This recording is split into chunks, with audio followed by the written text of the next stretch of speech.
Kulit ako ni Jaime. Ito na, you're one of the speaker. Hindi ako nagre-response. Saturday nag-follow up, Sunday hindi ako nagre-response. So sabi ko, dapat reading between the lines, alam mo na, ba't di nagre-response yung target speaker. And until this morning, habang nagdadrive kami, ang plan ko lang, samahan lang talaga yung wife ko. And then dahil magkatabi kami sa upuan, I had no choice. Akala ko kasi may nakuha ng speaker. And then, until at this time, sabi ko nga sa wife ko, anong sasabihin ko?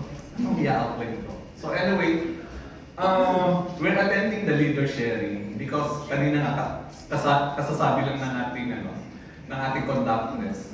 Leader sharing is one of the best venue created by management of Freeway. Kasi ito yung pagkakataon na that we are gathered together as one community. No?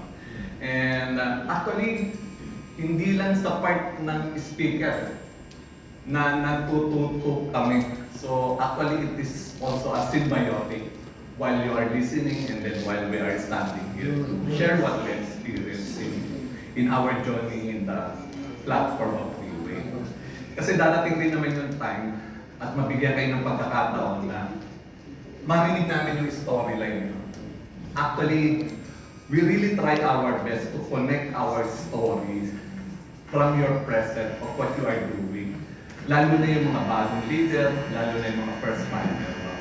Because your present is our past. And based on our past, marami po kaming kapakanan. Can we acknowledge our technical person? Mahirap na trabaho po talaga yan. Kaya kami sa lilin, no? So, yan. Wala na ako. Asa na kami sa So, yun. Ito po yung pagkakataon that we are gathered together. Try to imagine. Presently, we are now 6 branches in the Philippines. And sa loob ng isang linggo, kinokontak po yung ganitong pagkakataon. Kasi this is the kind of venue that we need to borrow strength. Kasi sa loob ng isang linggo that we are exploring possibilities to find those persons in the field na may problema sila sa kalusugan at gusto natin maka-influensya sa ibang tao to see the platform of Freeway. Medyo yung iba sa atin, tinatamaan ng mga ilang rejection, frustration, disappointment, and this is one of the venue that we gather together to borrow strength. So, and because of that, can we acknowledge the effort of the management para lang ipunin tayo sa ganito? Wala pa hindi sa topic ko. Pero maganda pong particular, I'm speaking to our first timer and also to our new leaders. No? Siguro yung mga ibang leaders, narinig niyo yung mga ilang storyline ko. No? But part po ng pagpapakilala ko, from being community development worker, nag-work sa socialized housing program. Bakit ako nakatalon sa platform na to? No? Because one of my passion is to connect myself on how I can contribute to our society. And yan yung passion ko. Kaya lang nung nagkapamilya na, I need to explore yung economic situation sa pagkakaroon ng pamilya. Kasi nung nasa NGO ko, hindi ko naman pinapansin yung sweldo ko eh. Kaya lang nung time na nagpamilya, siyempre, nagkaanak, lahat pinukumpute. Ayaw, di ba? Pati yung pag-aaral ng anak ko, kinumpute ko ng college. Kaya medyo sabi ko, I need to step outside in the NGO. No? So, pero nung first time na po ako sa Freeway, katulad ng ilan sa inyo, I'm not really interested. I am skeptic. And I don't want to listen to the speaker. Inaantay ko nga siya magkamali. Kasi pagbaba niya, mamaya sasabihin ko sa kanya ano yung mga sinabi niyang mali. So that's what I am before as a first timer.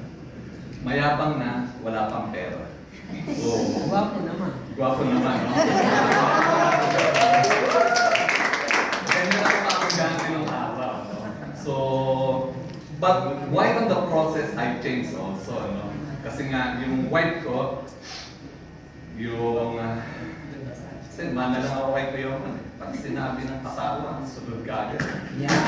Pasok mo yung RW. Pasok ka agad. Bili mo ako ng sasakyan. Sasakyan. Wala nga ako. Eh, inabot ng baha. Nadamage yung sasakyan namin. Kaya mga dalaw. Mahalan naman. Recent, kanina nga eh. Ayoko sana tingnan yung cellphone eh. Yung mechanic ko po, sir, 180,000 yung namin. So sabi ko, pera lang. So, let's move on, no? So, maganda pong tingnan na, pakilala ko lang muna, no? Yung sarili ko. Para naman makarelate ako sa mga first timer and to our new leaders, no? Bakit ba ako nandito, no? Actually, because of my wife. But the person I would like to acknowledge is our team, Elite Pegasus, Sir Joel Gamas, no? So wala man siya dito. For almost 1 year and 8 months, kinulit-kulit niya ako. Para lang ipakita yung reward. Kasi lagi niya sinasabing sa akin, Mix, bagay ka sa reward. Bagay ka sa reward. Bagay ka sa reward. Narindi na lang yung antenna ko. Tapos pinagbigyan ko na rin siya. But my wife, siya yung naging reason why, siya yung nag-close sa akin naman dito. Sir Joel na the one who give me an opening to see the freeway, pero yung wife ko talaga yung nagbigay closing. Anong reason? Nagkaroon po kasi siya ng bukol sa dibdib. So, during that time, pinresent na sa amin yung porkira, pero during that time, pinili pa rin namin yung advice ng doktor namin. Anong sabi? Hospital procedure, kailangan tanggalin yung pinakamalaking portion ng bukol. Kala namin, nung natanggal na, tapos na yung problema. But after 6 months to 8 months, here comes again the bukol. Mas aggressive. Mas earthly. And cancerous na. So, ang advice is total removal of the tumors. Bayad na nga siya dun eh. Kaya lang kasi dadaan siya ng chemotherapy sa radiation. Yun yung mabigat sa kanya. Yun yung advice. Total removal of the breast. Sa mga babae, di ba? Yan yung taglay yung maganda, tapos tatanggalin. Kawawa naman, di ba? Sino kawawa? Kayo. Bakit ako? Hindi mo tatanggalan siya. Kayo talaga. So that's the reason. So that's the time when we tried our product. So nung tinry namin yung product, believe it or not, 5 days. Wow. After that, hindi na makita yung bukol. So that's the reason why we explore yung possibilities sa Riway. Believe ako sa product. But tinitingnan ko siya long term, what will be my benefits? Kung ipagpapalit ko yung kasalukuyan kong pinagkakakitaan, what will be, ano yung pwede mangyari? Kasi nga kanina yung binabanggit ni Miss Jane, no? Why Riway? Lalo na sa mga nag-uumpisa. Maganda kung yun yung starting point to define that areas of why Riway. Kasi yan yung magbibigay ng reasons for you to explore yung mga possibilities dito. No? And it takes time to understand what is Riway is all about. Maintindihan nyo yan sa paulit-ulit na pagdalo ninyo. Correct. Sa mga leader sharing, Right. sa mga events, sa pag-witness ng iba't ibang klaseng pagsasanay. That's right. For you to see the whole picture of Riway.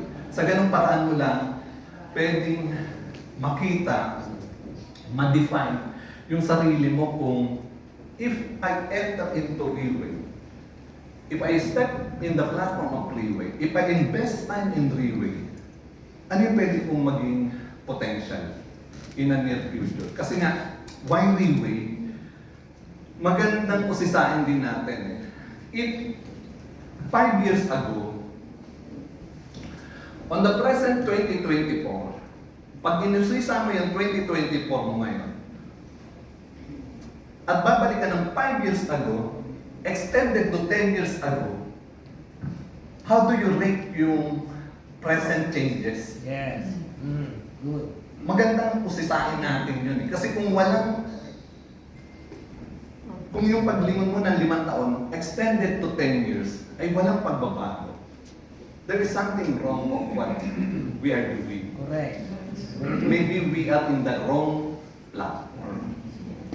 Kung ang titingnan natin ay yung economic side ng sitwasyon natin, kung hanggang ngayon ay kontento ka pa rin ng 15,000 na sabi nga ni Ma'am Jane, okay lang yan. Kaya nang alalahanin mo yung 15,000, sa'yo lang yan kung dalaga ka pa. Pero kung may pamilya ka na, hindi nakakasya. Because we need to look forward for the following 5 to 10 years.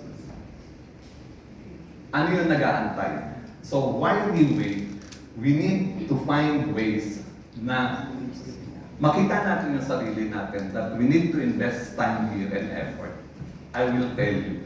Because this company for the following 16 years got a big result to different number of people. Correct.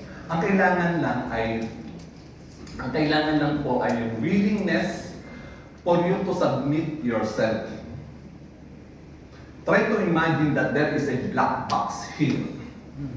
May entrance, tapos may exit. To illustrate sa isang simpleng paraan, kung meron akong harina dito, itlog, asin at asukal. Pag idinaan ko sa black box, sa system, paglabas, magiging ano? Tinapay. May palamang agad. May mamadali kayo.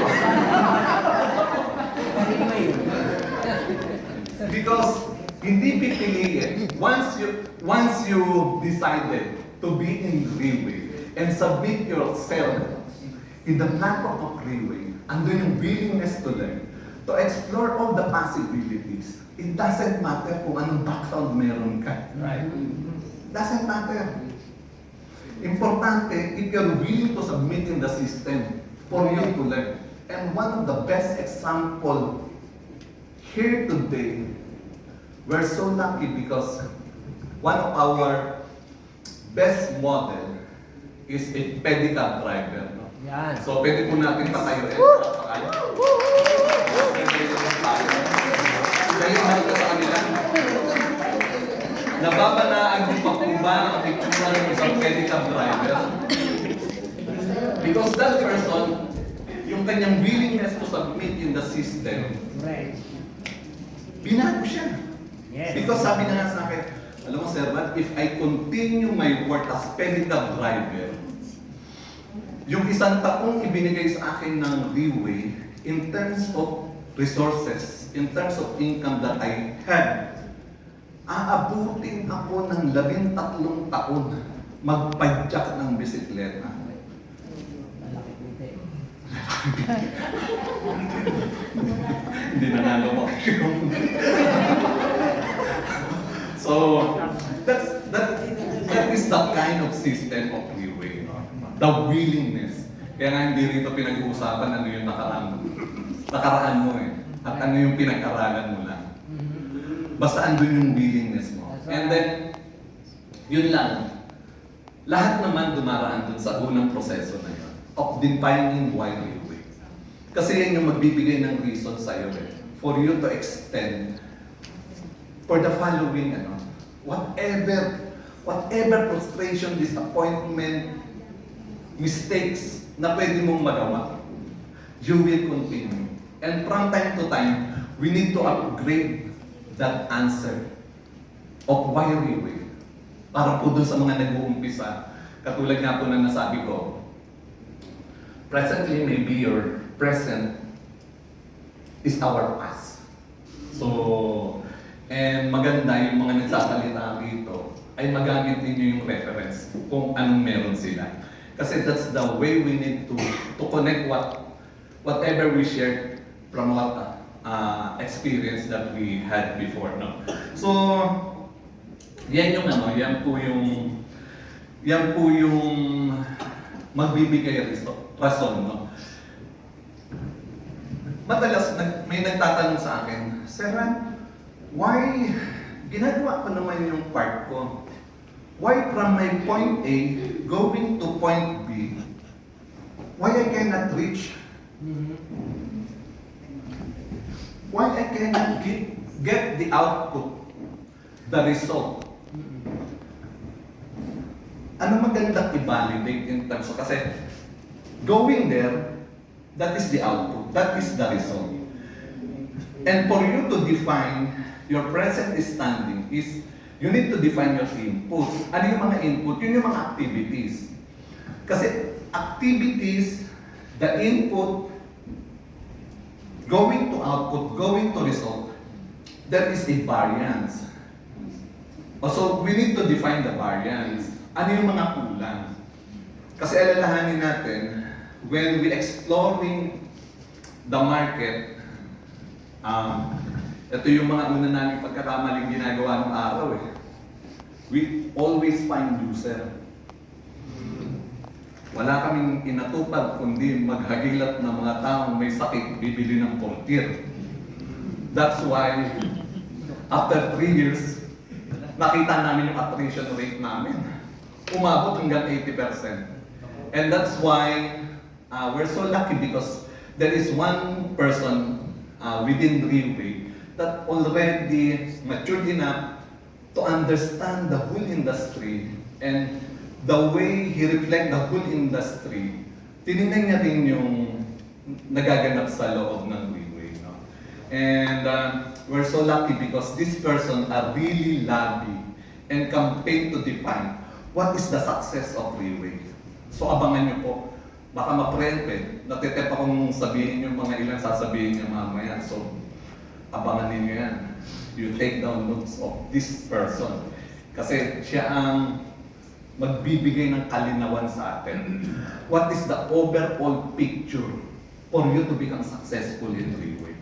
Para lahat tayo naka-align doon. Kasi yun yung ginagawa naming adjustment as of now. We need to align our line of thought, mentality, pati yung skills namin. No? So, abangan ninyo yung susunod na kabanata.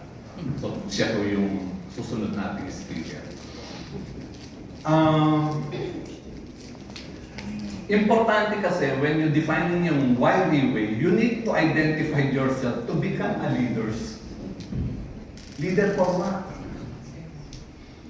One of my shift realization of myself for the following 3 years, I was taught I'm leading other people towards their giving hope. So, akala ko yun talaga, 100%. That is my intention. Din pala hindi. And I discovered myself that I only use people for my own benefits. Pero sabi nga ng isa sa mga mentor ko, Rad, that is not important. The important thing is, you identify that kind of shift of yourself, make a reconciliation with yourself so that you put your intention 100% for you to lead others and to influence others. So that's the important one. First, you need to decide to become a leader of value. And that kind of value is based on the core values of the company. I'll tell you, hindi po pwede hindi ka magtagumpay kung yan ang malinaw na bitbit.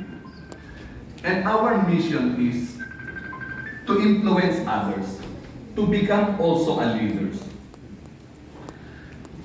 Pero kailangan, yung pag-impluensya natin dito sa mga taong ito, to become a leader, dapat bibilib sila, hindi sa'yo. Correct. Dapat bibilib sila sa Railway. Correct.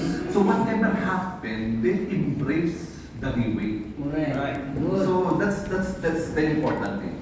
So the starting point is to become a leader. Your mission is to influence others to become a leader by values, And our goal next is duplication.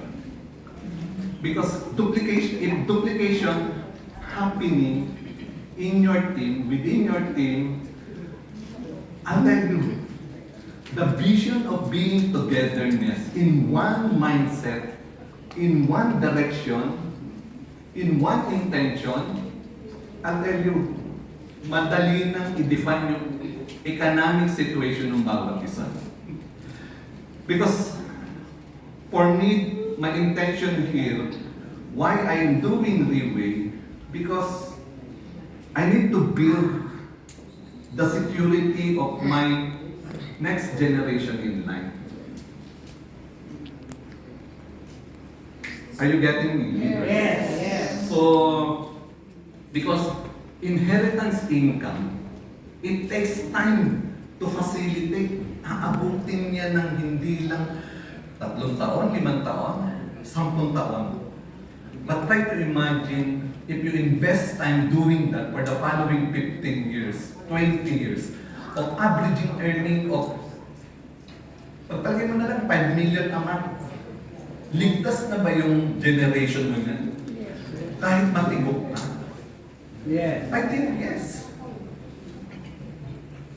Lahat naman tayo siguro, yung generation natin nakaranas ng commute. Mahirap ba mag-commute? Yes. Hindi hirap, di ba?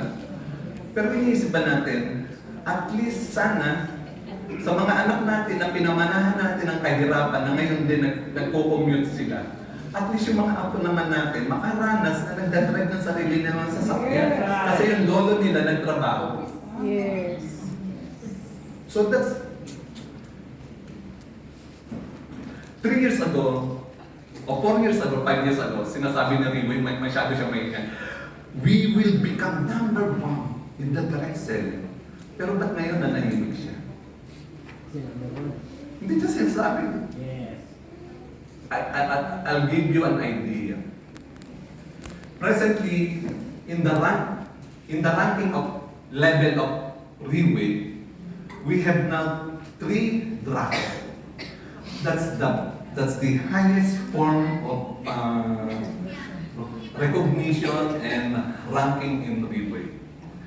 To give you an idea, kanina nag-compute ako, kasi ang turnover nila per quarter sa isang drapo ay 300 million Singapore dollar. I-times mo ng 4 quarter, tapos i-times mo ng 43. Tapos i-times mo ng 12 months, i-times mo ng 25 days. Do you want to know the figure? Yes. 68 million per day. I can't imagine. Diba? Sarap, wala nga kami pamasahe pagbalik eh. Ano ba yung pinagsasabi mo na yan? But I'll tell you, in the platform of Reway, there is already a leader, a distributor that after 16 years, 17 years, working in the platform of Reway, is now presently, that's level of average of income. It's incomparable. Pag tinanong mo yung ibang way, Amway, Subway, No way. tinanong mo yung top distributor nila kung magkano earning. Tapos yung laban. So, kaya hindi na natin sinasabi that we are number 1 kasi yung distributor lang natin na 3 draco, eh yun na yung highest ranking in Reway. And one thing, ano ba nag-aantay sa atin sa Philippines? No? Balik muna tayo ng Philippines. Presently, we have 6 offices. At meron pa pong 4 na opisina itatayo sa Pilipinas. Hindi lang 4, narinig ko nga baka mga 12 to 14. And then it takes time. So, in Taiwan, there are only 30 million population. And they have 470 Pegasus level. Out of 30 million, eh ang Pilipinas, 110 million. 115. 115 million. Dumami na pala kasi dahil ng pandemic, no? Walang ginagawa yung mga mag-asawa. So, 115 million na. And then we have only 42 Pegasus lang yata. So, ibig sabihin, the space of leadership and ranking ng Riway, Philippines, ay ang laki pa ng opportunity. Ang laki pa po na nag-aantay. Why Riway Philippines put office in Pampanga? Because they do believe that Riway Philippines, sooner or later, that one of the Pampanga can become a Pegasus. Tingnan yung katabi nyo, baka yan na yun. So, anyway, ilang minuto na ako na. Gawin na dahil sa bahay.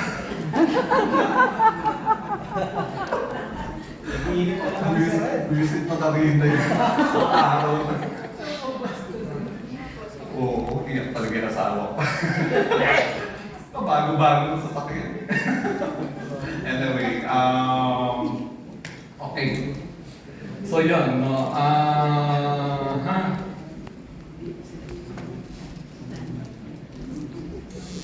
I already done it. Parang ibig ko lang itong sabihin. Let's explore all the possibilities. Kailangan dumating ang Pampanga office.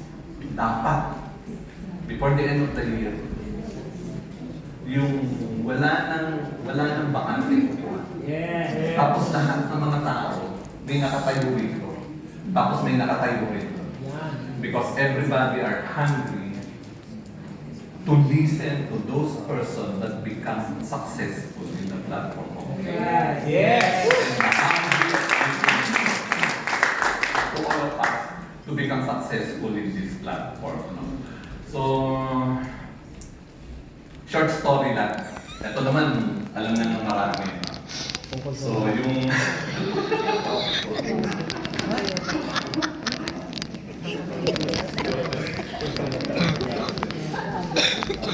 So,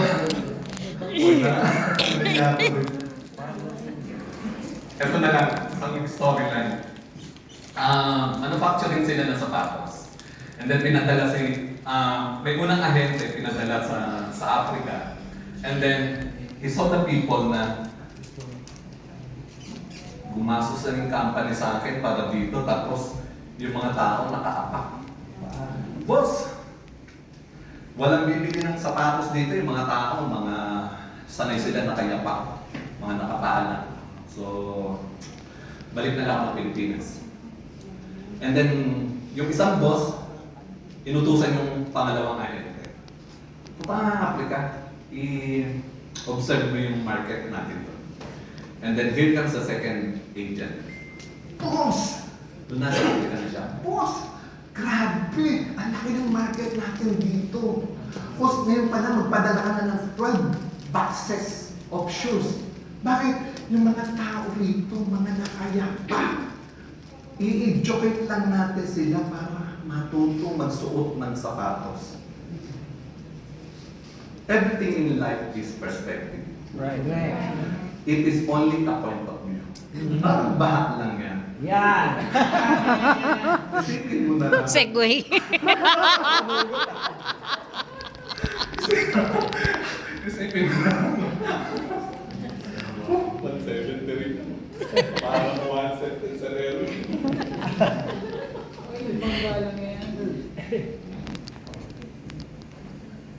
Mike Tense. So, everything is point of view. Whether you stand in a negative perspective or you stand in a positive perspective. Whatever it is. Presently, may mga bakante pa po tayo kukuha. Pero ang laking opportunity yan para sa ating mga nasa North Luzon to fill up of those vacancies. Dapat yung mga bakante kukuha na yan, guess mo dapat yung nakaupo. Yes. Huwag kang papaya. So, anyway, with all that, baka po kinakain na po yung exciting part ng taong magbibigay sa atin ng very substantial inputs for us to see the whole picture of Riway. No? With all that, I'm Murad Tribunsay. Thank you.